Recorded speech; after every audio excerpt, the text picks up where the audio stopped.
This is the Bitcoin Made Simple podcast. Here's your host, Corey Tusick. Hey everybody, thanks for tuning in. On this week's episode, I interviewed Luke Mikic. Luke and I met on Twitter Spaces over the summer, and we've been going back and forth, and he's got a good following and a lot of knowledge. So I wanted to have him on the show. And in the show, we talk about, are we on the eve of a hyperinflation scenario? What does he thinks the world, is going to be vastly different in 2025, and we might see fiat collapses and all that kind of stuff. So we get into all that, and then also a little surprise thing, something Luke and I had been talking about for a while, but we're going to be adding Luke to the Bitcoin Made Simple, basically, podcast network, and he'll be a partner with me in this. And so he had started doing his own podcast, but he was putting on YouTube only, and we thought of it. We had talked even before then about doing something together.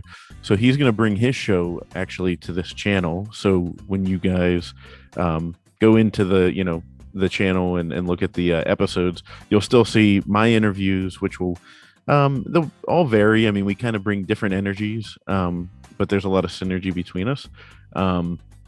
So you'll still see my interviews. They'll be titled BMS, number, whatever. Like this one is BMS 037, and it'll keep going up from there. But Luke's will be Fix the Money, Fix the World. So it'd probably be something like FTM, 01, 002, all that kind of stuff. And that way you can differentiate, but you can get both of us in one place. And then also we're going to do a weekly recap episode together, just like the past week in Bitcoin, all kinds of current event topics where we can just kind of BS and go over everything for an hour. So I'm really hoping that you guys will like that. Luke is a wealth of knowledge.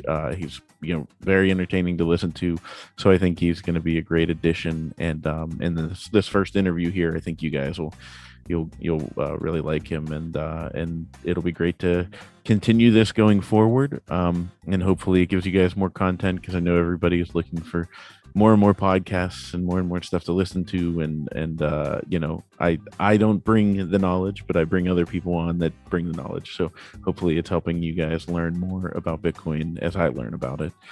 Today, the show sponsor is Coinbeast Connect. Do you have questions about Bitcoin? Personalize your learning and book a one-on-one video call with a Bitcoin Pro on Coinbeast Connect. Learn about mining, security, the Lightning Network, DeFi, taxes, and many other topics. It's really easy. Choose your topic and pro, select a date when you're available, and bring your questions to the meeting room. Book your first call today by going to coinbeast.com and clicking on the Connect tab. Be prepared for the financial revolution and get the knowledge you need. It's also brought to you by Movies Plus. Movies Plus, you've heard me talk about my movie platform. The streaming platform's live. It's available in all the app stores. So if you go in and search for Movies Plus, you'll find it. And then also, if you want to do a free trial, go to the website, mymoviesplus.com. You'll be able to sign up for a free trial for a month and give it a try. Let me know what you guys think. We have hundreds of titles up there, soon to be thousands. We're adding more and more by the day. We're working on a lot of Bitcoin content, so I think you guys will like that as well. But we also have a lot of just general content that you can't find other places. We have banned content, stuff that other platforms are not are too afraid to put on. So I hope you guys check all that out. And if you want to get in contact with the show, it's at Bitcoin Simply. If you want to follow me on Twitter, it's at Corey_Tusick. I switched it up, so it's at Cory_Tucek. If you want to email the show, it's Bitcoin Made Simple Podcast at gmail.com. Thanks.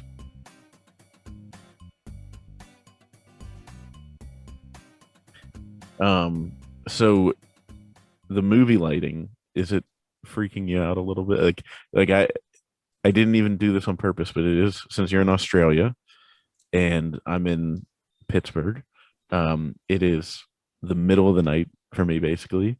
And so yeah, I got out. I was like, ooh, I could do it on the back porch. It's still nice out.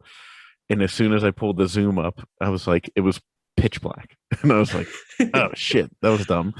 So then I put my flashlight on, and now I have this like movie lighting, which is perfect for October. Like I love here it. we, uh, Halloween's on October, and you can get the torch light up, mate. You can tell us some creepy stories. It'd oh yeah, be really good. dude, the word torch that you guys and the English use for flashlight, like throws me off so much. I'll never the first time I went to England, me and my wife stayed in this like nice countryside bed and breakfast right near where the Downton Abbey castle is. And and the old lady that owned the bed and breakfast, like she was like, so helpful, and like she was just a jolly good lady, all that kind of stuff. And she she's telling us like, oh, like we were going down to this place called the Ye Old Pub, and or no, the Yew Tree Inn. That's what that was that night. And she goes, oh, like she's like, it might be a little dark when you get back, so let me get a torch for you. And she like walks away, and I looked at my wife. I was like, a torch? Like, are you kidding me? It's like this lady's getting a torch for us. She's gonna set it on fire, baby. I know. Like, I mean, I seriously, and like the whole time, my wife, she knew 'cause she loves England and London, and so she knew, and she was just sitting there looking at me like, yeah, it's a flashlight. Like what? And like, but like she didn't say that. So the lady comes back. I mean, this whole time, I'm waiting for this lady to come back with an actual torch that like I'm gonna light and like be walking back from the pub like with this big torch, as if like because I went to Europe, all of a sudden you're in this like the dark ages and like you have torches. Yeah, the medieval dark ages. The Yeah. medieval dark ages of central banking. That's what I call the 19th century. Neo-feudalism. Yeah, that's really where it started, isn't it? It's a nice comparison. I like Dennis Porter's coined after the Bitcoin era, the modern day Renaissance. So kind of the neo-feudalism age was your kind of dark ages. And then obviously you had the invention of the printing press, separated church and state. And now it gave you the Renaissance. And now we've been living in the modern day dark ages with central banking for the past couple of 100 years. And now we're going to use another tool in Bitcoin, which is akin to the printing press. And we're going to separate money from state. Modern day Renaissance. I loved when Dennis made that comparison. It really makes you think. That's a great comparison. So you're what's your we'll get into that, but first of all, what's your background? And for the audience that doesn't know Luke Mikic, from Australia, mate. If, down under, mate. Yeah, if you haven't been frequenting Twitter Spaces, maybe you don't know him, but he's pretty well known in those spots. And he drops some knowledge bombs on us left and right. So give us a background. How did you get into Bitcoin, and what's your background? How'd you get into this position? Yeah, so I'm just another Aussie bogan. And I think I was studying at university 2016, 2017, never heard about Bitcoin. Wasn't really that interested in macroeconomics or finance or anything like that. And then I think I heard about Bitcoin. It must have been at the very peak of 2017. And I can't remember where it was. I think maybe it was on the radio in the car, and I was like, that sounds really interesting. And I looked into it a little bit, just a little bit late 2018. And I kind of came to the realization, I was like, wow, this has the potential to be big. And at this stage, I was still, quote unquote, crypto curious. I was still in the shit coins for about a year or so there in 2018, 2019. We all were. Oh, mate, it's I wish I'd come from a different kind of background because I'm non-technical. 2018 come along. While I was at university, I was working 2 jobs and I was trying to save up a deposit for a house. And then 2018 came along. I found out about Bitcoin as well. And I was like, I might leave university. I might go and look into Bitcoin. And at the same time, I started a business. I got like a little small personal training business. And then at the same time, I was also trying to buy my own home so I wouldn't have to pay rent anymore. Because at the time, I just thought rent was bullshit. So I thought, why not buy a home? Because at that stage, I noticed that house prices just went up and up and up and up into perpetuity. And I found saving the deposit for the house very, very hard. And I was like, why is this? But that's my background. That's a long story short. And then I think it's a podcast. We're here for the long story. No, that's pretty much it. That's pretty. So you were intrigued then by like the housing prices and seeing them go up and up and up, and you're like, oh, this is a great way to store my wealth. Is that what kind of, I guess, got you into investing in Bitcoin? Yes, I was just a little bogan. I was a little high time preference What does a bogan. bogan mean, by the way, an Aussie bogan? What does Just it? maybe a little bit like a hillbilly, I suppose. A little bit, Okay. really laid back. Just doesn't really care about much, I suppose. Just you're Just just a young Aussie guy. But living yeah, I your life. mean, yeah, that's it. Little Aussie bogan. But I mean, yeah, so I wanted to get rich. That was like the quote unquote get rich kind of thing. I didn't want to work. I was unemployable even back then when I was 19 or 20. I was like, God, I hate working. I want to either own my own business. So that was the personal training business kind of direction, or I want to own a home and rent out the rooms. So I had that kind of thinking when I was 19. And then, yeah, so left university to kind of go down that rabbit hole. And then late 2019, I didn't get Bitcoin at this stage. Late 2019, the repo market started blowing up, the yield curve inverted, and I was like, oh boy, the next recession is going to be a big one. So I was just trying to learn as much as I could. Like at that stage, I was listening to Max Kaiser, Andreas Antonopoulos, but I was stuck in that kind of crypto shitcoin kind of crypto videos there on YouTube. So I didn't fully get Bitcoin until maybe early 2020 when I found Bitcoin Twitter. And that's when I really went like really deep down the rabbit hole. I started listening to podcasts from Princey from memory, the Swan Signal guys. I think I started on Brady Swenson's podcast, Citizen Bitcoin from memory. Hmm. And then I found Svetsky and then Bree Love. And, you know, when you get to Bitcoin Twitter, it's pretty hard not to be orange pilled.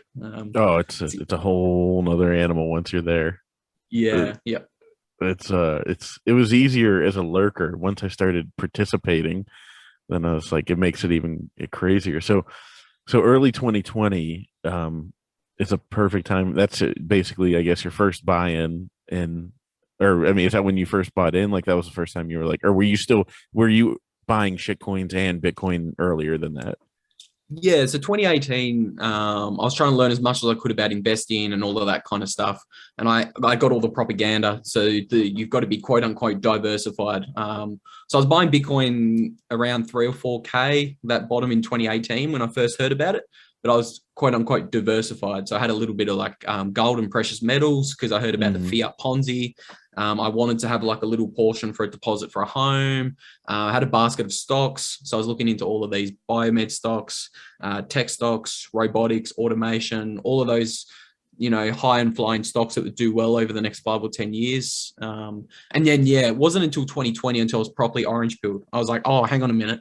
It literally is Bitcoin and it's nothing else. Bitcoin's going Hmm. to outperform absolutely everything. And not only that, but I don't own my own home, really, in theory. Like Oh yeah. they could very easily confiscate your own home.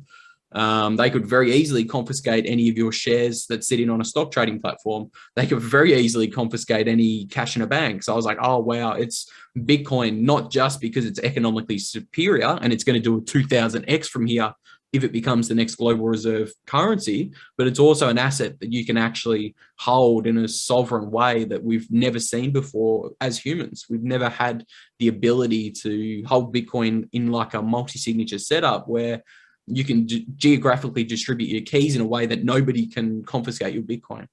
So Hmm. yeah, I had that kind of realization early 2020. But I moved from Tasmania 2019 before I was properly orange pilled. And obviously all my friends and family were down in Tasmania. I'm on the Gold Coast now. I was trying How to far tell them away all is that, about by the way? Because I know uh nothing about Australia geography. yeah, it's across the water and it's probably like a 18 or probably 5 or 6 hour plane ride. So I Okay. I haven't really seen all of my close friends and family um, since I've been orange pilled. So you're trying to orange pill people on the phone. You're sitting there rambling for hours. They think you're crazy. Yeah. Uh So I huh. thought, oh, how can I do this? So I started a little YouTube channel like late 2020. I think the price was about $7 or $8 or $9,000. I was like, hey, look, 4 year halving cycle. We're about to have a big bull run here. Buy some goddamn Bitcoin. Buy some Bitcoin. So I started a little YouTube channel, and I realized that I didn't know as much as I thought I knew. Because when you go and try to explain things on a video, you're like, oh shit, I don't understand any of this. Uh-huh. So then, It's yeah, a I think bad since time to realize you're like, wait a minute, I don't I've know got to what do I'm talking more. about. That's Yeah, why I've got I to do don't sit more. here and talk to people about what they should do. I ask other people, hey, Don't what do you know? So I can learn. don't be so humble. You absolutely kill it in those spaces, but that's part of the reason why I do my podcast as well, dude. We get the opportunity to talk to the smartest people in the space and learn a bunch, because I think, yeah, since 2019, you know what it's like when you just kind of discover what Bitcoin is. I couldn't sleep for a couple of weeks there, just trying to learn as much as you can about Bitcoin. And since 2019, it's 12, 16 hours a day of podcasts, reading, interacting with Bitcoiners on Twitter, trying to learn as much as you can. So that's the long story of my background, I suppose. Oh, that's wild. That's wild. So now, um, to get into so amongst all the studying that you did, some of that digs into like the deep history of, I'm sure, economics and everything. So like, where do you see the Bitcoin started, or well, not Bitcoin? Where do you see that we started to deviate in the problem? And don't be afraid to go as far back, because I'm working on tracing it back, and it keeps going further and further and further. Yeah. So what do you see from any kind of digging you've done? Yeah, that's okay. So I think mankind's kind of used physical forms of money for, I think I saw records the other day that seashells were used like 75,000 years ago from different ancient tribes. But money in general, I think gold was kind of the first actual kind of form of money, 5,000-6,000 years ago, roughly. Mm-hmm. And before then, it was just kind of barter. Obviously, the agricultural revolution 10,000 years ago kind of facilitated the need for money, because that was the first time in human history that human beings actually accumulated capital in the form of, whether that be rice or grains or wheat. And as you start growing a civilization, money's just a tool that makes trade a lot easier and more efficient, and you can grow the economy and the civilization more. So since about 5,000 or 6,000 years ago, gold's mainly been money. To put it really simply, gold outcompeted all other forms of money like seashells, copper, silver, rice stones. There's been all sorts of things used as money. And then when did it start to go really wry? I suppose that would be central banking started trying to come in around the 16th and the 17th century in Britain. And then obviously, I think 1913 with the creation of the US Fed. Little hat tip to the book, The Creature from Jekyll Island. I think everybody listening to the podcast should go and read that one. That is really illuminating, gives you the background of central bankers and the people involved and the families involved with central banking. I think that's a really interesting read. And there's an abridged version, because it's a very long book. I think I read the summary, the 100-page abridged book, but it's good. The US Fed came in 1913, and then obviously that was kind of the end of the gold standard for the rest of the world. I think since 1800, we've had over 700 paper currencies that aren't backed by gold that have collapsed through currency collapses. So the US dollar collapsing is not going to be a unique event. Oh, no. This is just human history repeating itself. Since 1800, there's a really good report by Hirschman Capital. Since 1800, out of the sovereign nations, 51 out of 52 countries that have had a debt to GDP ratio greater than 130% have defaulted. So 51 out of 52 of those countries. And right now, the US has national debt bigger than 130%. And most of the other G7 or G20 countries around the world have even bigger debt levels. So I think globally, every single country around the world is going to collapse. This is the largest monetary experiment in human history.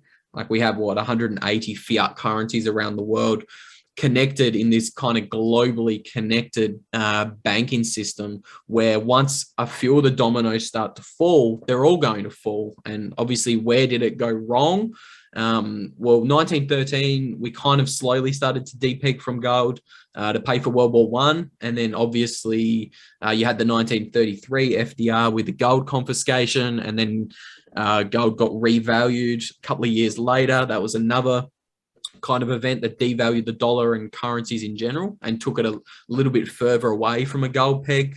And then obviously World War II came along, and you had the Bretton Woods Agreement after World War II, 1944 from memory. And then so that made every currency around the world pegged to the US dollar, which was supposedly pegged to gold or as good as gold. And then obviously you had the Vietnam War in the 60s. The French and the British started to speculate that maybe the US was printing more paper receipts for the gold than they actually held in gold reserves. So then obviously 1971 come along, and the US closed the gold window on the world because they simply didn't have the gold in the Fort Knox that the French wanted. Like, didn't the French send battleships to New York? New York, saying we want to fill that? this. Yeah, it's wild. And it's amazing that that's not in any history book in school. I mean, when you understand how the education systems run, it's not amazing. It's completely, you understand why. But like, that should be a huge subject to like sit there and be like, hey, so like, like 40 years ago, the French sent battleships to our shores to get their gold back, and we didn't give it to them. Like, what's that all about? Like, you know what I mean? Like that.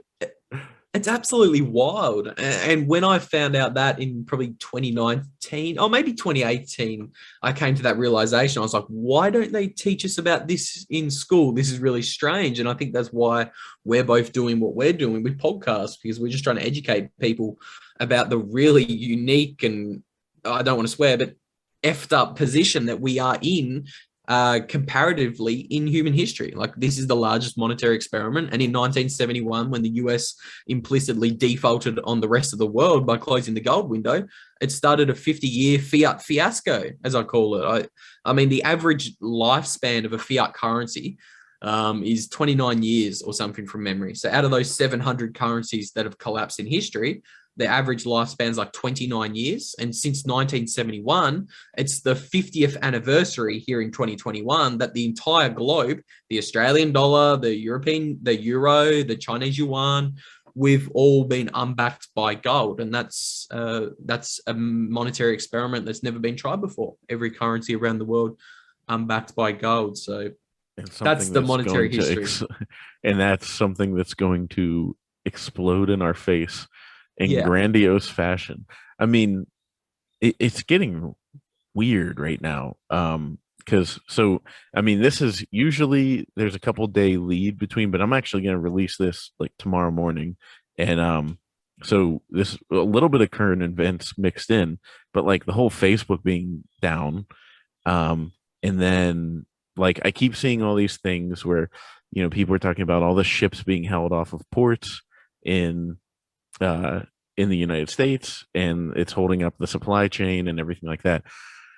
And I mean, we have a deep freezer. I have my paranoia stock of stuff. Then, like, and ready to go. And my wife told me tonight, she said, "Oh, my mom called and said they were at, Sam's Club, which is like, one of the big, like, it's owned by Walmart, but, it's like the one, like the high volume store, where you can get like things in bulk, and like kind of like Costco for those on the West Coast.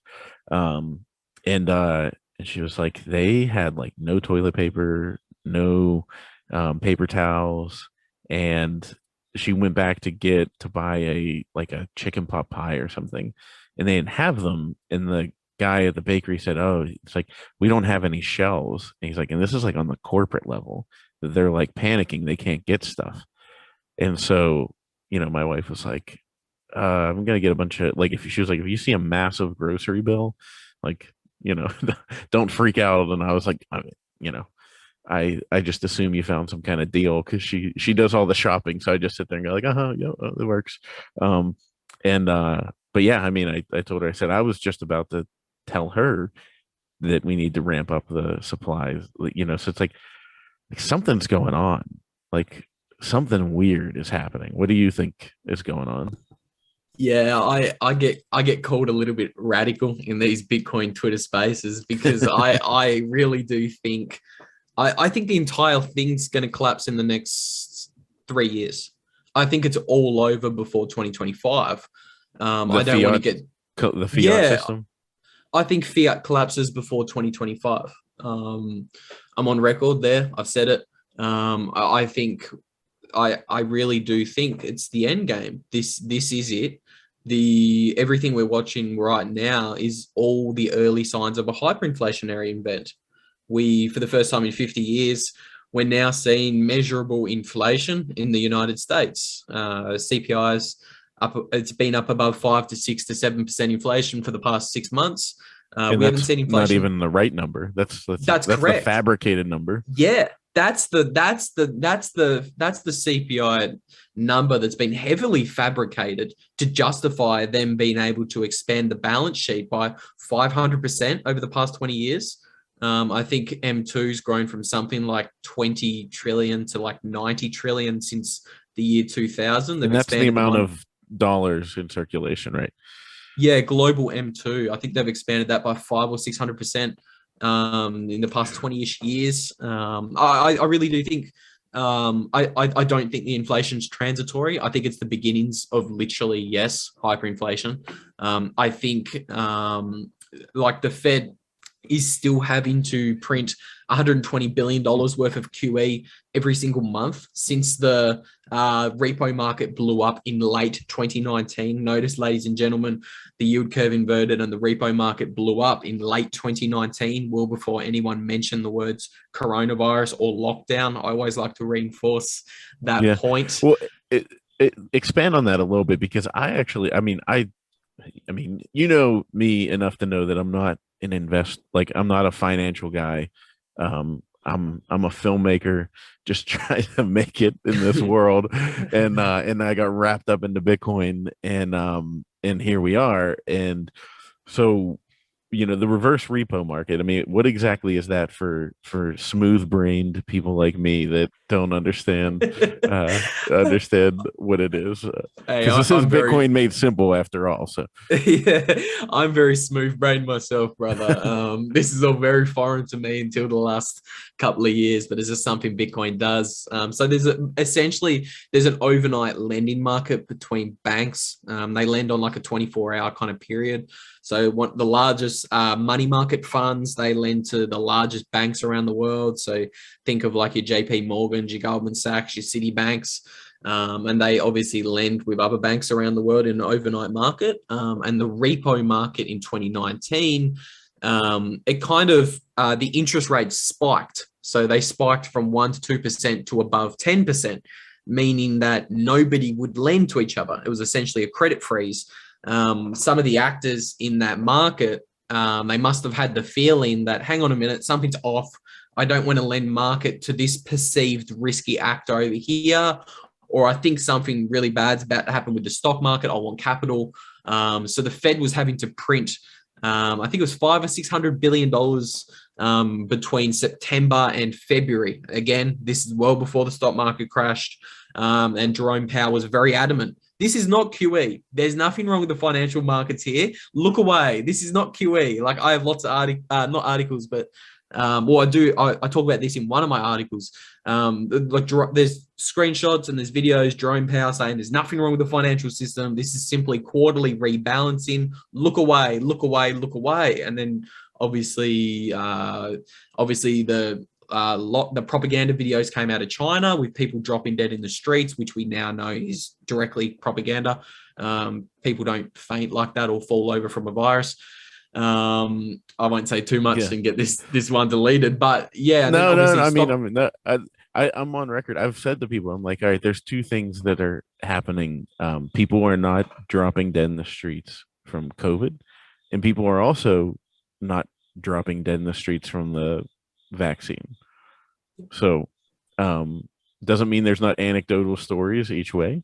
But you know, it's nobody wants to have a nuanced conversation, you know what I mean? Like, that's what I can't stand, you know. And yeah, it's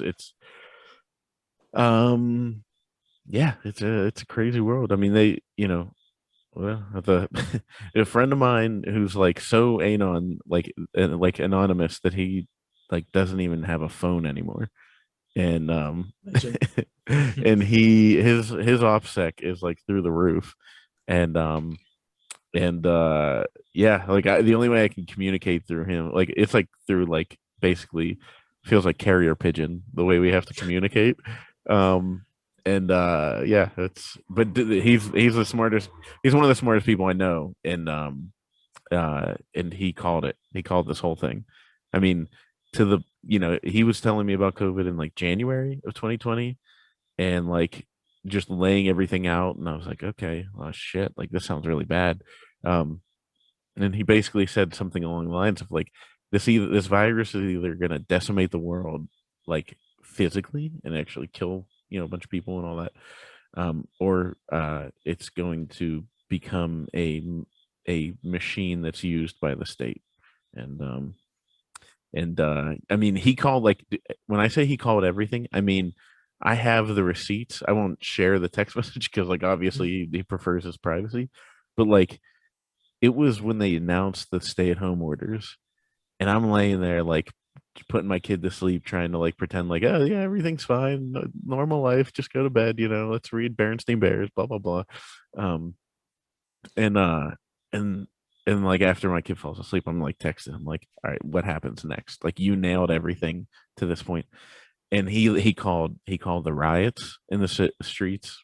Um, he called he called what was going to go down with the politics, with the election, with the vaccine, with the speed of the vaccine, the demonization of the vaccine coming from Trump, the demonization of people that don't want to take the vaccine now that it's from Biden.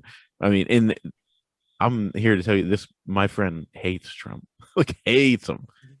Yeah. But he also is allergic to fascism, and he's one of those people that call what it is. It is what it is. So not to get too far away from like Bitcoin, but like you know, to me, like I don't know, you're living under such fascist. This is kind of getting like outside of if you're willing to go there, and we could talk about like, but I look at like everybody how we've been living life for the last 30, 40, 50 years or whatever, and it's like they've made like the perfect prison for us, you know, where like everyone's goal is to like get a job that pays you enough money to make it to the next paycheck, and you get to live in a place. They won't call it a prison cell, but you call it a house, and you think you own it. Mind you, if you don't pay your property taxes, you'll find out who really owns it. um, Yeah. and so you wake up, you go to work, you put in your 8-9 hours, whatever, and you come home, and you think that you're creating something. You think that you're um trying to think of how to word this, because I'm not demeaning what people do, because people, that's what kills me about this. People work hard. People put a lot of hard work into their lives, and it gets robbed right out from underneath them. And I've used this example on the podcast before, but my uncle passed away 6 months after he retired, or 9 months after he retired. And it's like that's the type of stuff that makes you think like, oh shit.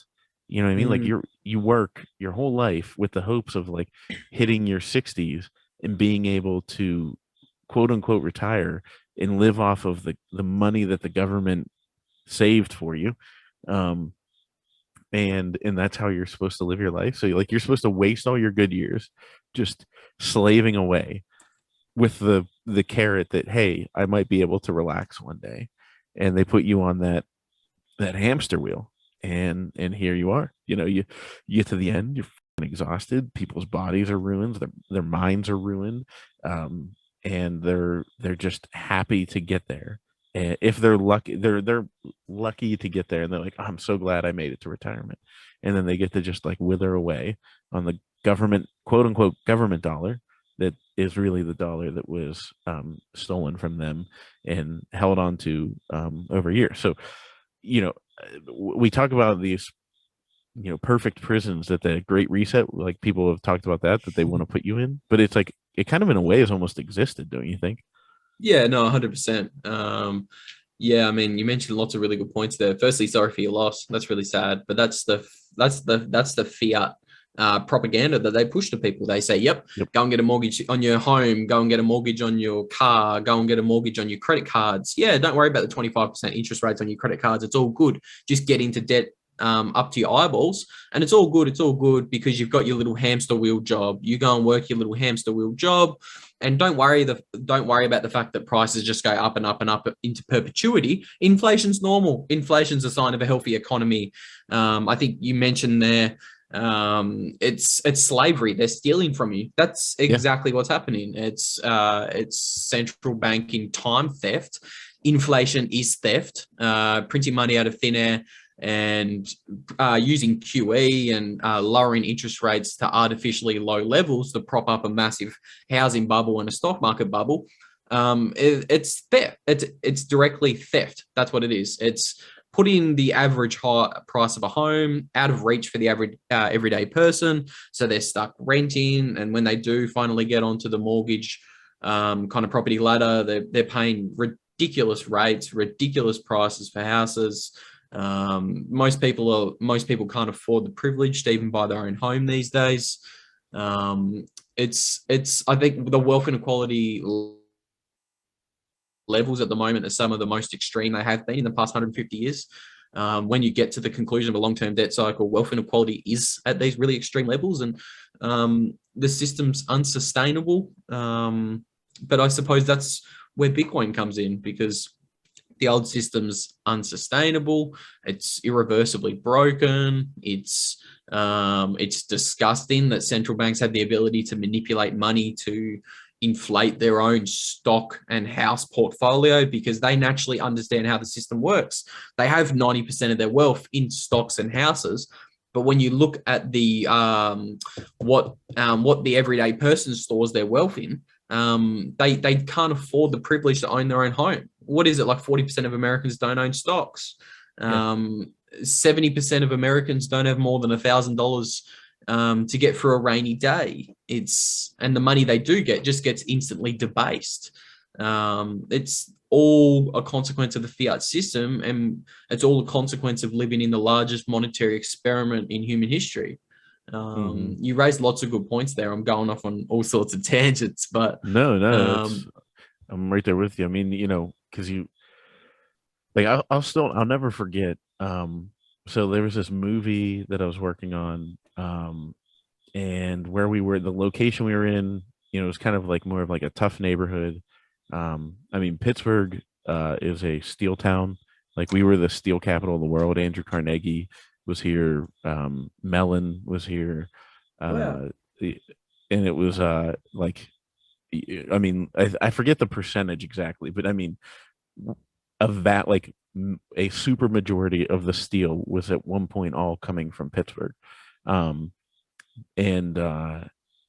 so I forget where I was going with that. Sorry. But I get on a Pittsburgh rant. I just start talking about Pittsburgh. I get all excited. I love it. I didn't know that. I've been meaning to read that Rockefeller book, but I just haven't got around to it. Yeah, Rockefeller was like, he was maybe up near like Ohio, I think. It's interesting, but yeah, they shit, I can't remember. Oh, so yeah, so there's certain parts of the city that are still in this, like, there's still mill workers, you know what I mean? Like, I mean, it's very, very few, but there's some. And so we're working on this movie in this town. It's like row houses that were built by Carnegie for all his employees to live in. How convenient. You live in this nice little house, within a walking distance of the mill that you get to work in, and it's like they position it to you as a benefit to you. Like, look how great this is that you get to here. Like, you have this small little area that you can call your own, and then you can walk out of it and go down here and work in this factory. Isn't that great that you have this freedom, and it's like, and I just remember sitting there like every morning. So like on a movie set, if you're doing shooting daylight hours, I mean, you get to set at like, hours before dawn. And so it was like every day, this one guy, I'll never forget, in the one row house, his car, it's wintertime, and it was on the clock at like 5 o'clock in the morning. He came out, started his car so that it would get warm, went back inside for like 15 minutes, and then came back out, got in his car, and like went to work. And like, me being this like low level crew worker on this movie, I remember just standing there, because like in those early hours when you're a production assistant like I was at the time, you're just sitting there like literally doing nothing, like wasting your time. And so you have so much time to think. And I remember sitting there looking at that car and just it was like kind of like a metaphor where it was just like running and running and running. And I was like, this car is running and it's doing is sitting still in emptying its gas tank. And that kind of is a metaphor for what this guy is doing, you know. I know where we were going before. We both got lost there. It's Yeah, the no, fiat no. system. It's the forced high time preference. Everyone's on this hamster wheel. Their money's being perpetually debased to prop up these massive asset bubbles, and everybody's just trying to pay the debt. Oh, okay, I've got a mortgage. I've got a car debt. I've got a credit card debt. I've just got to go to work. Doesn't matter what it is. Doesn't matter. I hate my job. Doesn't matter that I'm getting shit wages that don't keep up with the price of inflation or the asset bubbles. I just need to go to work. I need to do what I got to do.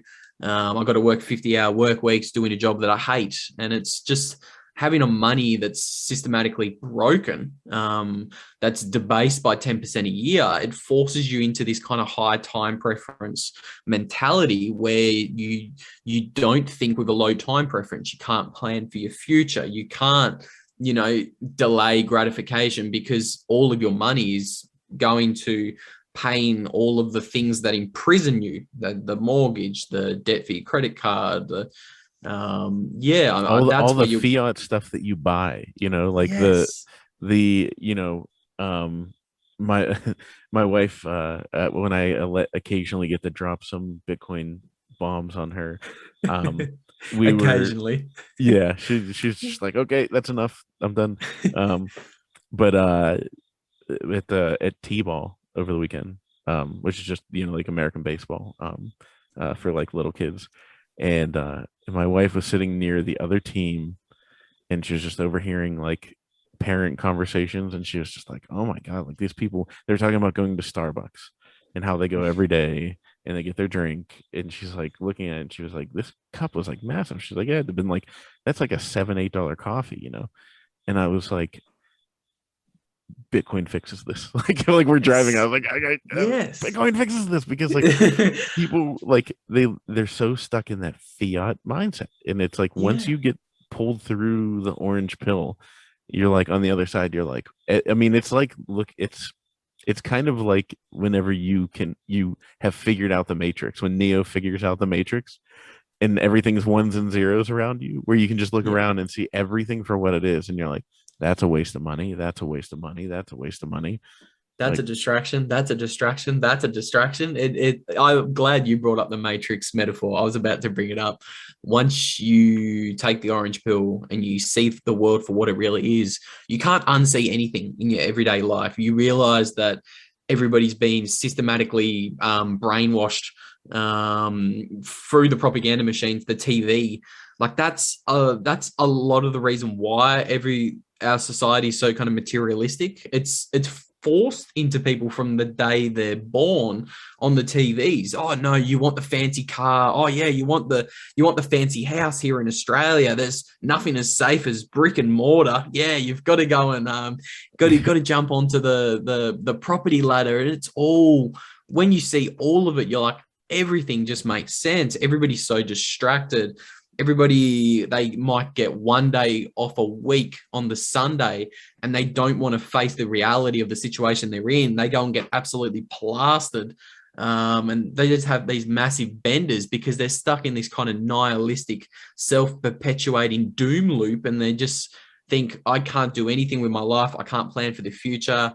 I don't have time to learn. I don't have time to have any sort of entrepreneurial thinking. I'm just my only 12-hour day that I have off work, I'm just going to go and get absolutely plastered. So I don't have any sort of sense of the reality of the world and what's actually occurring. People don't want to come to the realization, or people don't want to think about the possibility that maybe they're living in the matrix, and maybe the governments don't have their best interests at heart. Maybe the reason they can't get ahead is because the money is systematically broken in a very intentional manner to steal from the everyday person who doesn't understand how money works. I mean, everybody goes to school, and in school we used to always, like, joke around. Why aren't we getting taught about like the useful things, like how to avoid taxes or how to think entrepreneurially or out of the box? I mean, even at university, when I was there, I noticed it. You're not taught or encouraged to kind of use critical thinking. It's you read this, that's the way it is. Keynesian economics is God. Government is God. Printing money is normal. Inflation is normal. You read all that and you simply regurgitate it on a test. You're not thought to think critically of how that could be bad for the economy, how that could create wealth inequality, how that could create asset bubbles. They don't teach you about financial history. They don't teach you about gold being money for the past 5,000 years. And it's people don't want to come to the realization that maybe the nation state or our government don't have our best wishes at heart. Earlier, you mentioned prison. They're creating potentially a perfect prison for us. And when I say this to people like normies, they kind of, their eyes just glaze over. They're like, oh, yeah, righto, crazy Bitcoiners going on a crazy Bitcoin rant. But I say it very simply. It's either Bitcoin succeeds or we're living in an absolute digital panopticon, literally like a 1984 or Animal Farm-like environment in 20 years' time. Because when you transition into the digital age, with the technological revolution of the 1971, the computer, when we're living in this digital environment, you could be really screwed. Like we have the potential to be living in this digital prison where all of our transactions are surveilled, all of our communications are surveilled. There's a camera on the corner of every single street. They've banned cash. Like this is the direction our current governments are taking us in. They want full surveillance of every citizen. And you mentioned the World Economic Forum earlier. They're coming out there and they're telling you, look, you will own nothing. You'll be happy. Everything that you want in your life in the future, don't worry about owning it. You will rent it. And it's kind of like when you're a Bitcoiner and you see the overall trend of where everything's going, it becomes very obvious the direction they want to take us. I mean, China's kind of working on a central bank digital currency model where each citizen has a social credit score, and they've really phased out cash over there. And if you have a bad social credit score, you and your whole family can instantly get cut off the financial system.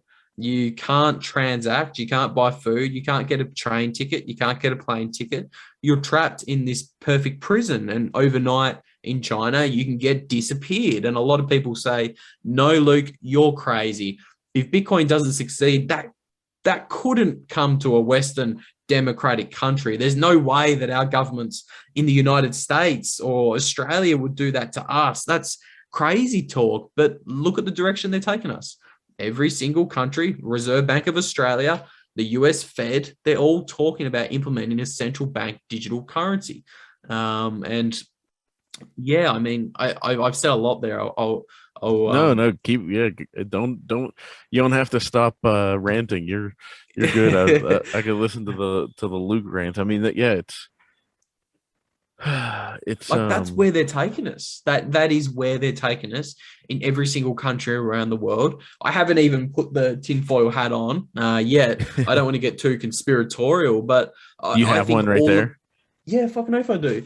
I have to keep it for all my videos, man. I always get really, I always bring out the conspiracy theories, but I think everything you're seeing in the world, it's a classic example of the quote from the Roman Empire. It's all, if you distract the masses with the bread and the circuses, they will never revolt. And I think all the events that you're seeing post 2020 is exactly that. They're all distractions and they're all divide and conquer techniques.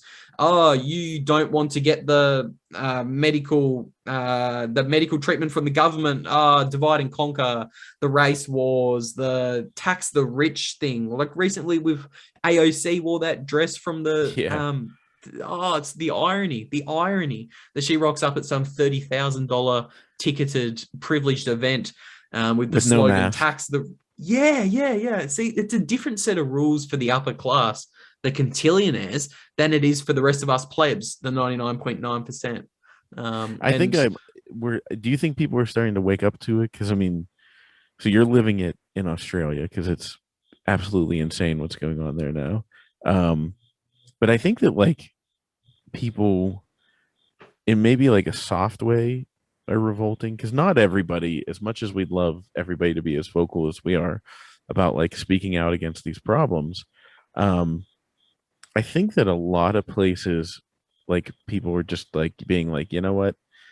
Yeah, I'm done. Like, yeah, like they're gonna push another thing on me. Like, so those people might, obey and comply or whatever. And if push came to shove and their money was on the line, they'd have to comply. But I think that a lot of people, and the good thing is that'll wake more people up because they'll be like, you walk in the stores, you see people. I mean, just people starting to realize how f this system is. Like I've said on the spaces before. I'm like orange pilling, or if it's lightning, it's yellow pilling maybe.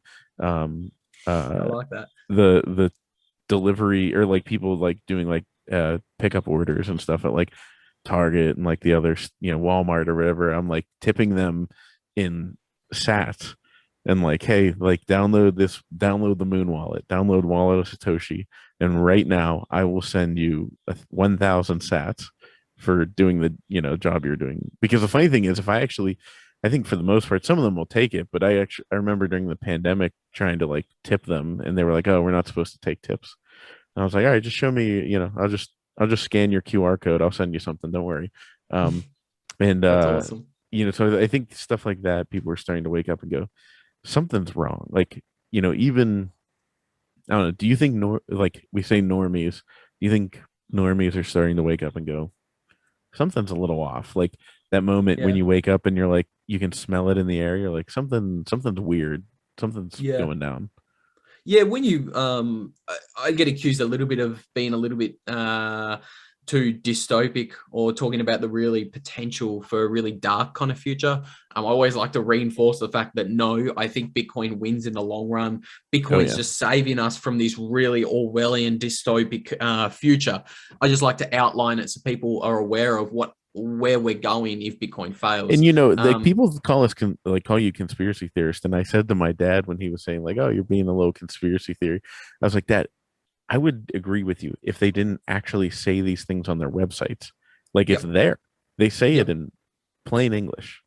That's what I was saying earlier. I was like, I haven't even brought out the tinfoil hat yet. This is all literally stuff off the World Economic Forum's website. They're telling you will own nothing and you'll be happy. That's their prediction for 2030. The International Monetary Fund, right? This isn't some Chinese think tank kind of national news website. The IMF, International Monetary Fund, came out November last year in 2020, and they said, yes, we think it's a good idea that everybody around the world has their social credit score influenced by what they type into Google. This is the International Monetary Fund talking about social credit scores. How is that related to International Monetary Fund jurisdictions? Why are they talking about that? So yeah, I think that's where they're taking us. And I think, yes, there is enough people waking up. I think in February or March last year in 2020, I said, look, this isn't a one-time lockdown. You know where it's going to end. I was reading the ID 2020, the Bill Gates connections with the whole ID 2020. I was like, where it ends. And I was reading I'd read the Fourth Industrial Revolution, the book that Klaus Schwab had written from, he's the head of the World Economic Forum. It's a book detailing in the Fourth Industrial Revolution, we're going to merge the biological man with machines. And he's been on videos saying, yeah, it's very likely that by 2030, everybody will have a computer chip implanted into their brain, and we will know their thoughts before they even think them. So I was like, as soon as the lockdowns happened in 2020 and there was a virus, I was like, yep, this is the mechanism. This isn't all 14 days to flatten the curve. You're going to get recurring lockdowns. You're going to have 10 or 11 lockdowns. You're going to have lots of different strains. It's going to end in compulsory vaccination, and they're going to eventually get something into your body. Like this is the World Economic Forum CEO telling you that this is what's going to happen. And I was saying that in February 2020, when lockdowns were first mentioned. People thought I was nuts then. Like people thought I was full blown, like tinfoil hat was out. People thought I was full blown crazy. But now I think a lot of people are waking up. I think you've already seen the line drawn in the sand. 20 to 30% of people in most countries around the world have said, nope, that's the line in the sand. As soon as you try to forcibly put something in my body, that's it. It's not happening. And so I think that's enough for a revolution. I think the 20%, they're all Bitcoiners. They just don't know it yet. I also think that just the fact that the nation state in the past 18 months, people need to zoom out. If 18 months ago in 2019, I'd said to you, look, every single Western democratic country, even the United States, the country that has the most freedom and the most guns in the world, if I tell you that their president's pushing through compulsory medical, I don't want to get this banned or taken down, compulsory medical inoculations, and they put you on repeating and recurring lockdowns, that wouldn't happen, would it? And people would have said, there's no way in the goddamn world. But look at how far like the Overton window's changed in 18 months. And I think people are suffering from recency bias, and they don't think that in 18 months' time, things can get just as exponentially crazy. And I think they will. I think I said this in a space yesterday. I think the next 2 years will be the most transformative years in human history. I think it has the potential to all shake out in the next 2-3 years. I think fiat collapses. I think Bitcoin goes through some sort of escape velocity where it breaks all of these stock to flow models. I think Bitcoin's I've got bets with a few different people. I think Bitcoin hits $10 million before 2030.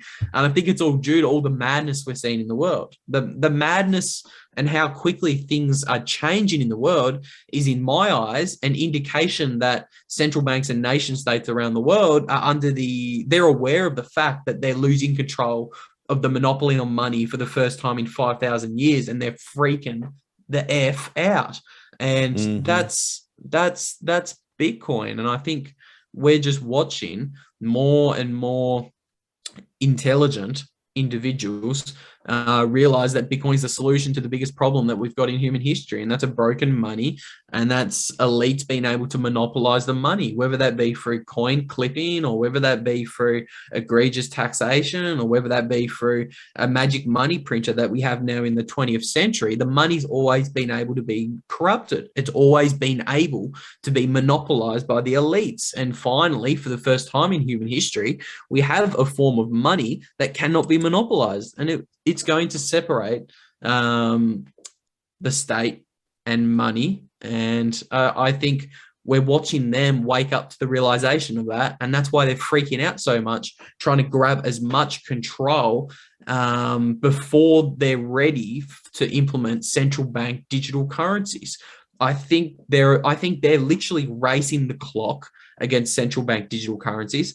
I think lockdowns that come out every 2 to 3 months are really conveniently timed to kind of slow down the velocity of money and stop inflation getting out of hand. I think the fact that the reverse repo is there's currently every single night $1.5 trillion of money, excess liquidity in the system, that people is shoving it to the Fed, and the Fed is having to take $1.5 trillion off the market every single night to kind of keep the stability of the system alive. And then on the other end of that, the Fed's still printing $120 billion every single month to keep the bailouts going and to keep the system solvent. And then you're also watching inflation levels, which we haven't seen in 50 years, be printed. I mean, we touched on the manipulated CPI inflation index hitting 5 or 6%. That's right. It's heavily manipulated. It was heavily manipulated in the 80s and the 90s. Real inflation is somewhere between 13 and 14% in the US, not 5 or 6%. I highly recommend everyone go and check out the website. Shadow Stats simply measures the way the governments used to measure inflation before they manipulated the metrics in the 80s or 90s. And real inflation's 13 to 15%. Didn't they just manipulate them again? Yeah, Biden was talking about taking commodities out of the CPI inflation basket recently, and there's another story from a Fed official somewhere that was saying, yeah, if you take chicken, meat, and eggs out of the CPI inflation basket, inflation is more in line with what it's historically been, and it's like, mate, that's half my goddamn grocery bill, chicken, eggs, and meat. And there's a good reason they want to take it out of the basket because meat's up 700% in the past 10 years, and it's up 100% since 2020. Chicken's up 50% since 2020. Eggs are up, God knows. I don't have that figure on the top of my head. I won't throw out one I don't know, but that ain't 5% inflation, ladies and gentlemen. That's 50% inflation. Corn up 50%. Lumber had some ridiculous spike up 400%, but has recently crashed back down. All of the things I'm looking at, none of that's 5% inflation. Used cars up 100% year over year. It's insane. I think it's the beginnings of hyperinflation, and I think they're freaking out. And I think supply chain issues, lockdowns. Recently, there was it was one of the Democratic ladies in the US. She gave a press conference recently and said, yeah, climate change is now going to infect inflation because guess what? It's raising the water levels and it's going to impact the ports. So that's going to impact the supply chains and that's going to cause inflation. So do you think that's what this whole supply chain holding up things at the ports is about right now? Yep. To show them what the problem could be in the future? Yep. Yeah, it's all to and I think it's also maybe potentially to implement martial law. I think there was a law passed yesterday or the day before for Canada, Wyoming, and a couple of states in the US where it's now legal for the military to be called in and take over the jobs of the people who've been fired because they didn't want to get the medical inoculation. So it's now legal for the military to come in, and that same law enables them to be able to walk into your home and seize personal property, all in the name of COVID and safety, of course. God, this video is going to get taken down, but we're so screwed. I might not put this one on YouTube, maybe. yeah, I've already got a strike on my channel, so I'm screwed. But yeah, I mean, I think all of it's, as Laser Hoddle says, it's all a distraction to distract you from what's really going on, and that's monetary reset. And they're trying to get their idea of the next system ready, and that's central bank digital currencies. And I think they're probably a year away from getting a CBDC implemented, and I think they're freaking out. All of the supply chain interruptions, this is me speculating. This is tinfoil hat stuff. So now I'm speculating. This is all trying to hold up the financial system long enough until they're ready to roll out the CBDCs. So do you think that, I mean, that's a lot. Yeah. I've been ranting for a while. Sorry, mate. No, you're scaring the bejeebus out of me. But you know, that's also, the truth is uncomfortable sometimes. Yeah. I think it helps people as well when you understand why all the craziness is going on. I think it helps to orient people. There's a lot of people dazed and confused. They're focused on losing their job. They're focused on Black Lives Matter, Antifa. They're focused on compulsory this and that. But when you realize it's all just a smoke screen and a distraction to disguise what's really going on with the monetary system, I think it can help some people kind of ground them. Yeah, it's like, I think that's what's happening is it's like everybody's getting disoriented. Everybody's like, which way is up? Like, I don't know. You know what I mean? Yeah. Like, I don't even feel gravity anymore. And I think it's very interesting that, you have these small organizations that were in charge of all this money and steering the ship for hundreds and hundreds of years, if not thousands. And all of a sudden it's going to go bust on their watch. And it's all because of Bitcoin. Like, there's nothing they can do to stop it. And so how do you think, I mean, So you've laid out the doomsday scenario. Like Yeah, shit yeah, goes awry. I mean, we're seeing, distractions with supply chain issues. Inflation is going crazy, but they're disguising it. So what happens, you know, how does Bitcoin fix this? As the question that we always ask in Bitcoin is, how does Bitcoin fix this? Because um, it might be a bumpy few, you know, year, 2 years. But yeah. yeah, how does this your speculation, not tinfoil, but how do you see on the positive note, how does Bitcoin save the situation here? Yeah, so firstly, Bitcoin doesn't cause any of this. The central bankers and every government around the world, when they started manipulating the money and introducing central banks in 1913, the history was sown. As soon as you start debasing the money and you start accumulating debt that's unsustainable, you always need to have a reversion to the mean. You need to clear out the overgrown forest that is unproductive. You need a, what is it, forest fire? I'm not a, Yeah, yeah, you no, need I a, mean, you they need to do like a burn out. controlled burns, but like, Yeah, yeah, but it's funny because it's a good analogy because, um, in the United States, they try to manipulate and do like the most human thing ever, and think that we can control these wildfires. yeah, And I think it's like right in Baja, Mexico, like right on the other side of the border from California. Um, they don't do what we do in the States, and like they don't have the wildfires that we do. And it's because let it they let nature take its course. It Yes, there are brush fires, but it burns off dead vegetation like nature's supposed to, and lets it flourish in other places. Whereas we try to manipulate it and manipulate the forest, and then all of a sudden, poof, it explodes, and yeah. you have raging fires. Yeah, that's right. The if the you can't take volatility out of a market. It's like a living organism. You can't step in there and manipulate things and caress the market and encourage all of these speculators and unsustainable business ventures because it's unproductive, it's not profitable, and they're only being kept alive by this absolute debt spiral, this absolute debt binge. 30% of the companies in the S&P 500 are zombie companies. They can't pay back the debt that they have. They can't even afford the interest on their debt. Okay, so the Fed stepping in and doing bailouts every 5 years, whether that be 1987, the year 2000 with the tech bubble crash, the 2008 housing bubble crisis, and then obviously the 2020 or 2019 recession, as I call it. Yeah, Yeah, it's every time you step in and you try and smooth the business cycle and you don't let prices correct to where they should be, you continue to encourage all of these speculators and unproductive business ventures.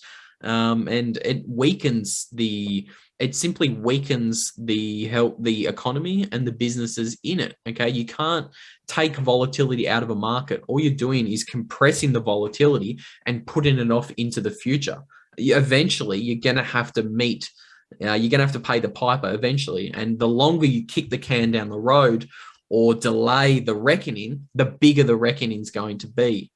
So I think that was inevitable. As soon as you started debasing the money, 1913 and 1971 was a really big stepping stone or a crossing of the Rubicon kind of event. As soon as you did that, the end result that we're about to experience was inevitable. From 1971, even 1913, the chaos that we're about to see was always going to happen. Always going to happen. And the longer they kick the can, the bigger the chaos is going to be. So Bitcoin fixes that on the other side of a very messy, of a transition that has the potential to be very messy. You can actually rebuild society with a sound money that nobody can control. So that's where Bitcoin comes in.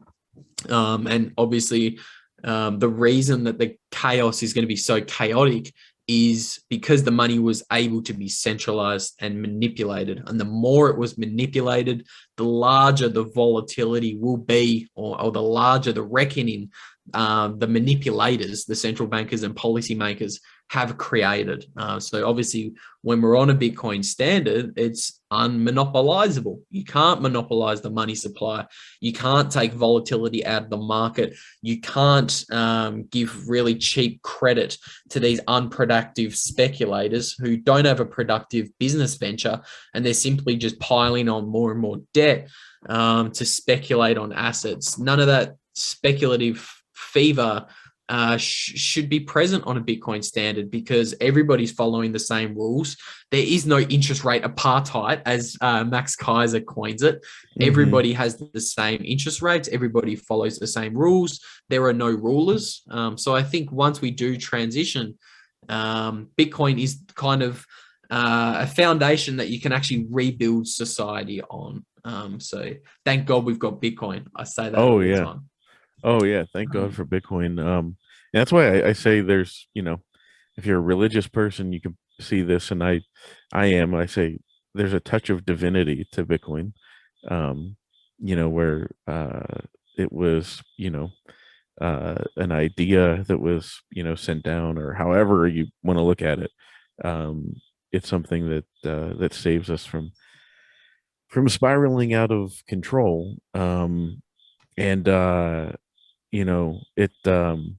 It's just crazy. So what do you recommend to people for navigating these waters? I mean, supply chains are going to get crunched. Like, I've been telling people, just keep your loved ones close, buy some land, try and get some space, get out of cities. If you're in a city, you're doing it wrong. That's a massive one. Getting out of cities is really, really important. That's huge. I think, like, when the really bad lockdowns happen and the really bad protests and riots happen, we haven't seen them yet. They're going to be able to seal the entire cities. They did that with Sydney. They essentially sealed a city that has 2 million people in it in Australia. They called the military in, and you're not allowed outside of a 5-kilometer radius from your home. It's absolutely absurd. So get out of the cities. As Laser Hoddle says it, make yourself asymmetrically expensive to tyranny. Get out in the land where it's very hard for the government and the nation state to bring tyranny to your doorstep. So get local. Food supply, I think everybody should have. I've got, God knows, years worth of food on me. So I mean, I nearly think of that as a store of value, or I don't know. Yeah. Because food's going Lots up of at ramen. such a rate. Yeah, lots of ramen. Yep, wheat bix. I've got everything in my little my little bunker. You can call it a bunker. It's not much of a bunker. It's just a walk-in closet. But I've got all my food, bottled water. Yeah, I mean, obviously Bitcoin. I was saying this to someone the other day in a space. I'm not even a fan of owning property through the transition. I see everything can be confiscatable. I want to be mobile in the transition, so I'm renting. And I want the ability to get out of cities, or even get out of somewhat populated towns and areas quickly if I need to be, because we've never seen hyperinflation in the Western world. But all of the hyperinflations, when people can't feed their family because the price of food's so expensive, and the banks have been frozen like they have been in Nigeria this year, and like they were last year in Lebanon and Venezuela. When the banks get frozen and people can't feed their family, people you would normally consider rational actors begin acting in an unrational way. If they can't feed their family and they know that you're a Bitcoiner, I think that's probably a bad idea to be anyone who has any kind of wealth in a potential doomsday scenario. Obviously, I hope none of this happens.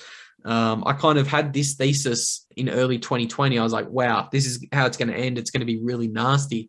I haven't seen anything in the past 16 months to suggest that we're going to be able to avoid this really kind of potentially doomsday kind of scenario. I think the nation state's going to try to fight Bitcoin.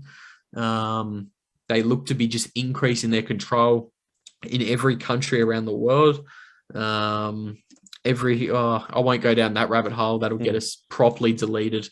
But I would encourage the listener to go and have a look at every president from every country who said no to lockdowns and vaccine passports. Have a look at what happened to their presidents in the weeks following that. There's 6 of them at the moment, so there's a little bit of a rabbit hole for the listeners to go down.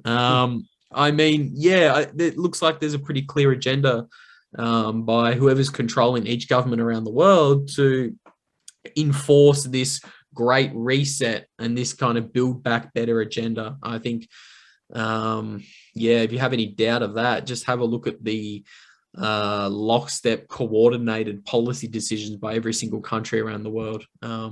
Get food, get water, get Bitcoin. I don't have a problem with having something like 6 or 12 months of like cash, like not money in the bank, because in a transition that's going to be frozen. 2008, the entire system froze in 2008. And that's like banks freeze. Any money in the banks isn't yours. Superannuation, that's not yours. I don't really want to be in debt for this transition. I see all of the assets, stocks, real estate, money in the bank. That's all assets in the previous system that's about to collapse. I don't want to hold any money in assets that's in the previous system until we've transitioned. So that's a bit of a rabbit hole, but that's the advice I would have for people. I like what you said. Get local, keep your friends and family close. I think that's really sound advice. Just got to weather out the storm. It's going to be a little crazy. Ignore the internet, stay off the internet.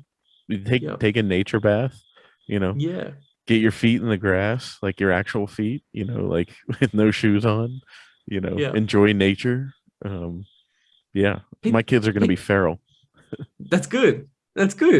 Feral and safe and enjoying life and not caught up with the mainstream propaganda or stuck in the pods in the cities. I like that. I think all of the chaos and all of the change and all of the really crazy stuff, that's all essential to wake people up to the fact that life isn't as good as they have previously thought it was for the past 20 or 30 years. Like the position we are in history right now relative to a lot of these cycles is really unique. Like we're at the conclusion of this 250-year revolutionary cycle. We're at the conclusion of this 90-year fourth turning cycle. We're at the conclusion of the 75 to 100-year long-term debt cycle. And in each one of those, like at the conclusion of it, it always ends in war or the American Revolution and the French Revolution in the late 1700s. Like the last fourth turning that we went through, which is the every 90-year cycle, that was between like 1929 and 1945. What did you have in the middle of that? You had Hitler, Mussolini, you had World War II, Great Depression. 90 years before that, you had the Civil War in America. 90 years before that, you had the Revolutionary War in America. Like we're in such a unique position in human history. And everybody's kind of suffering from this recency bias. Like everybody alive today, they've only grown up and lived through the good times. They've grown up after World War II, and they think that all of the really good times that they're experiencing, they think it's just all normal. They don't understand the strength or the hard times that was necessary to create the good times. What's the quote? Good times create weak men create hard times create strong men create weak times. I think I've butchered that. The land. I know what you mean. The listener will know the cycle. And we're living in weak times, and we're watching the realization that the men are weak, the times are hard. We're going to need strong men to get us out of the hard times. But on the other side of that, it's going to be such a kind of awakening event that I think it's going to be the biggest revolution in human history. I think that a Bitcoin standard has the ability to end a lot of these 90-year cultural and generational cycles, or significantly diminish it at least. I think taking the money out of the hands of the governments is going to stop this boom and bust cycle that we go through with this 80-year long-term debt cycle. So potentially no more 10-year economic depressions like we had in the 1930s, or like we're going to have and have kind of been living through since 2008. We've kind of been living through a 10-year depression. When you look at GDP growth on the Shadow Stats website, we actually haven't been, there's really been no economic growth. It's just been more and more debt being piled onto the system, more and more bailouts to give the illusion of nominal GDP growth. Again, in a very heavily manipulated metric. Unemployment isn't like 5 or 6% like governments claim it is. When you look at the unemployment metric on Shadow Stats, it's actually much more like 25%. So that's more of an indication that we're actually in a depression, not in a healthy economy.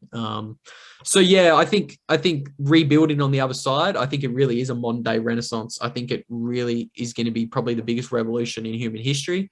And I think you think that'll happen by 2025? So I think we're probably still chaotic by 2025. I think Bitcoin, I think we have a run on Bitcoin that breaks the stock to flow model before 2025. I think now that you've got nation states stacking Bitcoin, now that you've got all of the largest macroeconomic investors around the world interested in buying Bitcoin, so that's Ray Dalio, Stanley Druckenmiller, Bill Miller. You've got all the biggest banks in America, JP Morgan, Citibank, they're all interested in Bitcoin. I think now you've got the big money in Bitcoin. They're the money that's going to break the S-curve adoption, or not break it, but they're the money that's going to send us up the really steep part of that S-curve adoption chart, because there's no coins for sale. Like there's no Bitcoins for sale.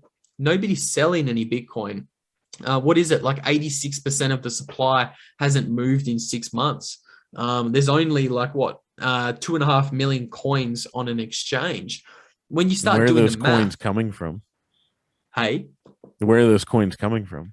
Nobody's selling. That's the thing. So it's not going to take a lot of large actors to get involved to send Bitcoin to 500K or even $5 million in the next 5 years. People think I'm crazy, but do the math. Michael Saylor has 100,000 coins. Let's do some moon math. This is everybody's first introduction to moon math. So let's go with it. I love my moon math. But I mean, if there's only 2.5 million coins on the exchange, right? And Michael Saylor owns 100,000 coins, how many Michael Saylors can come in and accumulate a position of the same size that Michael Saylor has? 25 people, that's it. 25 entities.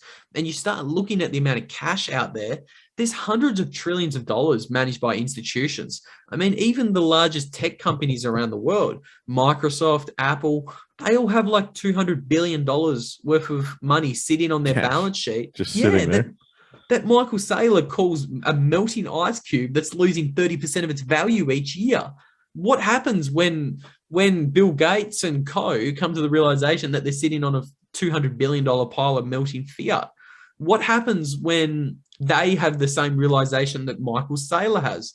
Michael Saylor really eloquently describes the process that we all go through when you eat the orange pill and you realize what Bitcoin is. Michael Saylor was panicked that he would wake up the next day and somebody would figure Bitcoin out before he was able to establish his position. He said he was panicked that he wanted to accumulate his position as soon as he could. Like he was saying, he had these bots that were making Bitcoin transactions every 3 seconds. He was quietly buying millions of dollars worth of Bitcoin to not send the price crazy. I think he was buying like 1 Bitcoin a second on average. Yeah. Like just so that it was spread out. It's crazy because like I even have, that's the only panic I have about Bitcoin is like I've mentioned it before in spaces, but there's this keg of dry powder that I'm waiting on that is coming back to me, but I can't control when it comes back to me. And my God, was like, it was just a little over a year ago. It was like right before the pandemic that I made this investment. Boy, do I regret that. Because it'll in fiat terms pay off. but I'm sitting here the whole time. I've been like in panic mode, waiting for this to come back so that I can immediately turn it all into Bitcoin. And yeah, I kind of have that same. I don't remember hearing Michael Saylor say that, but I believe it because I have the same panic where I sit there and I like it starts ripping up, and I'm like, no, no, no, no, no, no, no, no, wait, come back, wait, come back. I'm not ready for that yet. I'm not Yeah. all in. Like, I mean, I'm all in every other aspect, but I'm not all in this aspect. Like, Jesus, Yeah. please wait. Come back. But Uh, this is going to happen on the nation state level. You're going to have nation state level actors who come to the same realization that Michael Saylor had, and they're going to be panicked to buy Bitcoin. Like Bitcoin Tina says it. He says it really well. You could see a scenario where Bitcoin just gets repriced. That could happen over a week or a month, but you could wake up one day and the price of Bitcoin goes from 300K to $10 million because nobody's selling, and someone like a nation state, like say, Turkey's a bad example because they're just trying to ban Bitcoin right now. But say a nation state like Nigeria or a bigger, was it Brazil came out yeah. recently and they're pushing through a bill to make Bitcoin as potentially legal tender. What happens when a country like Brazil or Mexico, who has 100 million people, what happens when they make Bitcoin legal tender? I think all the models are going to break in the next 5 years. I think there's probably if I had to put a probability on it, I think the models break. Like there's a 30% probability that it breaks this cycle, 2022. And I think there's probably a 60 to 70% probability that it breaks by the 2024 cycle. So you asked earlier, what happens by 2025? I think it's structurally impossible that we're all living on a Bitcoin standard by 2025. A lot of infrastructure needs to be built. Yeah, Lightning, it's just not happening. But I see a scenario where there's maybe Bitcoin, the US dollar, and maybe a couple of the other larger fiats left, like maybe the Chinese yuan, maybe the euro. I can see a scenario in 5 or 6 years where there's only Bitcoin, the US dollar, the euro, and the Chinese yuan left fighting it out. The dollar milk, for anyone who's listening, I subscribe to the dollar milkshake theory by Brent Johnson. When the currencies collapse, the USD is going to be the last one to collapse because there's so much USD denominated debt out there in these emerging markets, and the whole euro dollar, and that's a whole cluster F. That's a system that's just out of control. So yeah, I think, and I do think nation states are going to try and attack Bitcoin when it goes through this kind of S curve price rally. I think as Bitcoin goes from 200K, 300K, 500K, and it starts getting out of control simultaneously while the legacy financial system is breaking down on the other end. We talked about the transitory inflation, the $120 billion of QE a month. We talked about the reverse repo market. While Bitcoin's going through 200, 300, 400, 500K, wouldn't be surprised to see the nation states really attack it really hard. What does that look like? Let's speculate. Tinfoil hat. Let's really speculate. Klaus Schwab at the World Economic Forum in 2019, October 2019, Klaus Schwab held a tabletop scenario forecasting event predicting what would happen if a coronavirus epidemic was to break out around the world. This was October 2019, right? He got some global leaders all around the world. They really elaborate videos. They're still on Google. The people can go and check them out if you think I'm going down the tinfoil hat rabbit hole. But all the videos are still up there. This was October. This was a month after the repo market blew up. This was 2 months after the yield curve inverted. This was 2 months after the Fed was printing hundreds of billions of dollars, and all the while being very adamant that it shouldn't be regarded as QE. Klaus and the World Economic Forum co-partnered with the Bill and Melinda Gates Foundation and held Event 201. What would happen if coronavirus broke out? We all know what happened 2 months later. Now, 2021, Klaus and the World Economic Forum held another tabletop scenario forecasting event predicting what would happen to the world if a cyber terror attack was to attack the electrical grid and take down the internet. What would happen? And they came out of that event saying, yeah, we think there's a 12% probability that by 2030, the entire global, I think it's the global electrical grid and the internet could go down. And Klaus is saying, yeah, the cyber pandemic could be even crazier than COVID. It could be even scarier. The grid could go down for weeks, even months on end. So that could be a way, ladies and gentlemen, that maybe the nation state fights back against Bitcoin. This is really tinfoil hat speculation territory here. I'm really speculating, but it wouldn't surprise me to see that, and I've prepared accordingly. I think the World Economic Forum proved their predictive capabilities in late 2019, predicting a virus outbreak that was absurd, really. So I pay attention to what they say. And that's what Klaus is talking about. He held that event called Cyber Polygon, I think it was 3 months ago, predicting a internet apocalypse. That's what he calls it at Cyber Polygon. So that wouldn't surprise me. That is also the mechanism in which I maybe expect could be one scapegoat they use to transition the old financial system into the new financial system, onto the central bank digital currency backed system. We're already seeing the ransomware attacks and the cyber terror attacks on the rise in 2020.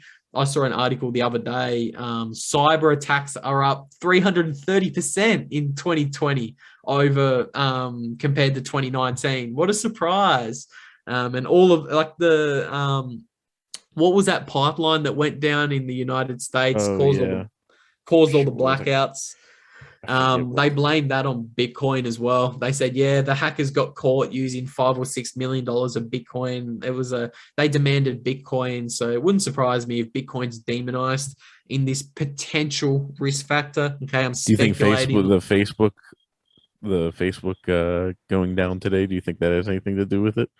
Probably a test run. Who knows? It could just be like Facebook and these services go out a couple of times every year, so it could just be server issues. But it wouldn't surprise me.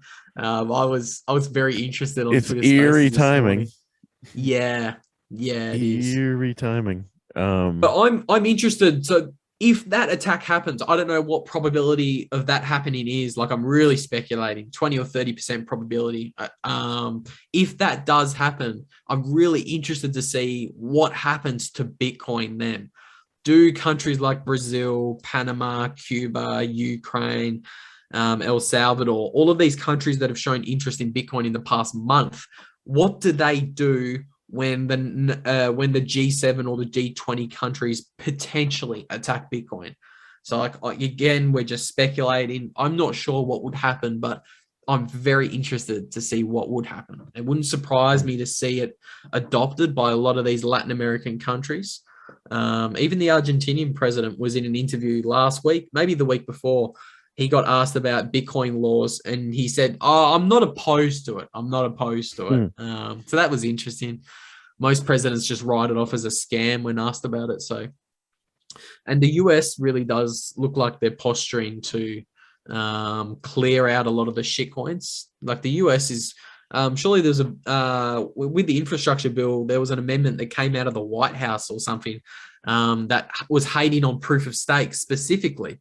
Mm-hmm. And it looked like it was singling out proof of stake, and like they basically said like Bitcoin's the only like real, everything else is a security. Yeah, so I'm really optimistic. I hope the US adopts Bitcoin. I'm holding out faith for that because, like, you know, like I've said to people, do I trust politicians? No.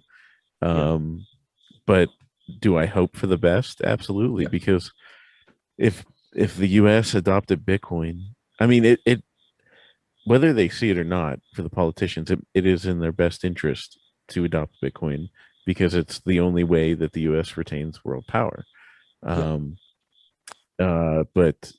you know, it makes our lives a lot easier if they do.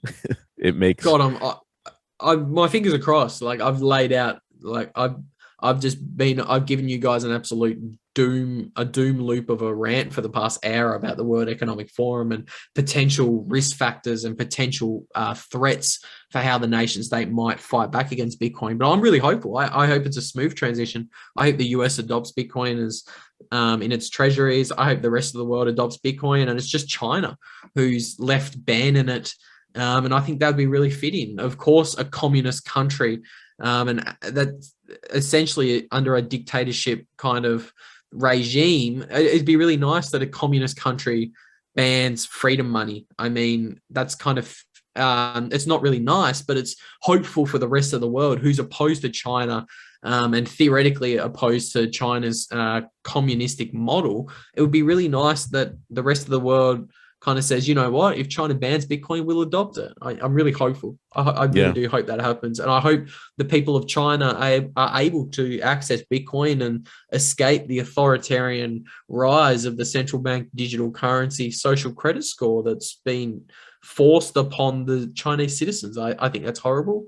I hope they're able to use Bitcoin in a safe way. But yeah, geopolitically, China banning Bitcoin, theoretically, I think that's good for the rest of the world. Oh yeah, people. I mean, I knew that it would cause some price issues in the short term, but I mean, like, I love the fact that the hash rate's already back up, and there's nothing. I mean, it's just like that was the biggest thing.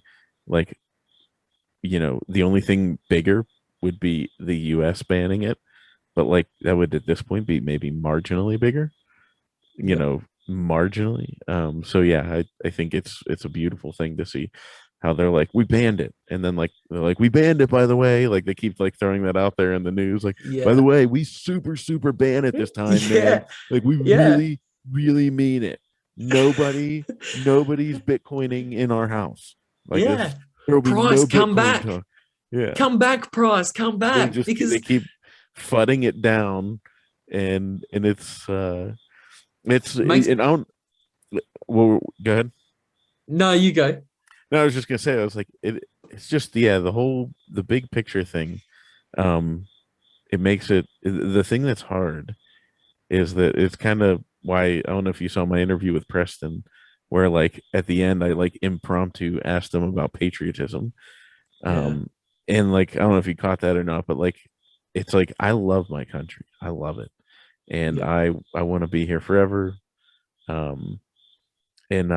But it's like this weird situation everybody finds himself in. It's kind of that disorienting nature of what's been going on, and it's the realization that a lot of people have been lied to, and then so many things are built on lies, and so that is, I'm excited to see that, the truth went out. In the end, no matter what, truth does win out. And that's why I can sleep well at night, because I don't lie to people. If I say I'm going to do something a certain way, that's the way I do it, and live to the letter of the contract. You know what I mean? Like, I said this on Princey's podcast. I actually was on his podcast this morning.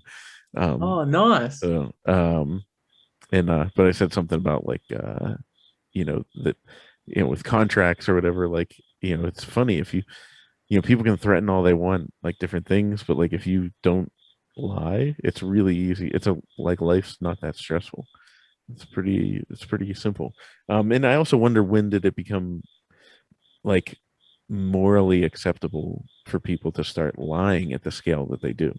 I mean, it's like, it's obviously rampant, out of control. The money system's a lie, the media's a lie, the education's a lie, the food's a lie, and it's just like it's lying has infected every aspect of our existence, and it is one of the worst things you can do, is lie. Tell the truth. You can rest easy at night, no matter what. So yeah, well, dude, we could keep going and telling. There's so many. I can tell this is going to keep. We're going to have multiple of these, obviously, but maybe this is a good time to tell people. So, so we are kind of planning to be joint partners in the Bitcoin Made Simple? Is that what we're agreeing to? Yeah, yeah. Let's do it live on air. Yeah. I mean, Yeah, we talk, so everybody knows we did talk about this, yeah, we did. before this, and this has been Special in the works announcement. for a little bit. Yeah, but I guess this Yeah, is the special bulletin. So basically, under the Bitcoin Made Simple podcast network, Luke and I will be partnering, and he will be doing once a week podcasts of his own show. Like, so if you're a subscriber and you'll get the episodes, and I will continue to the interviews I do will continue to be BMS and then the number. But Luke, what is your podcast titled? yeah. So I'm on YouTube at Fix the Money, Fix the World. It's only on YouTube at the moment. But I suppose, yeah, long term, I think we're all going to merge under the Bitcoin Made Simple kind of podcast banner. I think we've been talking about it for a little while now. We're both pretty flat out with our time. We both love podcasting. We both get an absolute kick out of podcasting others. I think we're going to do a weekly. Yeah, and we'll do a weekly too. That's a Yeah, one that and that'll be so that one is. Did we settle on that name? Are we gonna go with that name? I As we like it. just I like it. Yeah, okay. go for So it. it'll be Bitcoin breadcrumbs, and that came out in like a space or a Twitter space or something, right? Somebody somehow we were talking and somebody Yeah. said something about Bitcoin breadcrumbs. Maybe you were dropping some knowledge, but I think it's like Never. it's a good did you say never drop a knowledge? Yeah. The Yeah. but yeah, Bitcoin breadcrumbs, because basically be like a weekly, we'll just Luke and I will sit down and shoot the breeze, talk about current events, things that happened in Bitcoin in the last week, and give you a little bit of the Australian and US bend on things. I um like it. Bit of a and crossover. and yeah, that way, hopefully for all of you listeners, I mean, I think it'll be, you're getting three shows for the price of one. um Yeah. you Yeah. know all under one, all under one roof. And I'm happy to be partnered with Luke, because it's going to be, Luke and I met over the internet like everybody meets nowadays. So Yeah. uh and he's a lot younger than me, so Don't be silly. Don't be yeah. silly. Not much younger at all, So my I'm like friend. this. I'm like the boomer of Of the the show. group. Yeah, of the Yeah. boomer, like the old curmudgeon. Like, I remember back in my day whenever we had cable channels and you turned the knob on the TV to change the TV channel. I love Yeah. it. It's good. So I'm the out of control kid. You need to rein me in from time to time. So I yeah, think I think it'll be good fun. Hopefully the yeah, first of many, my friend.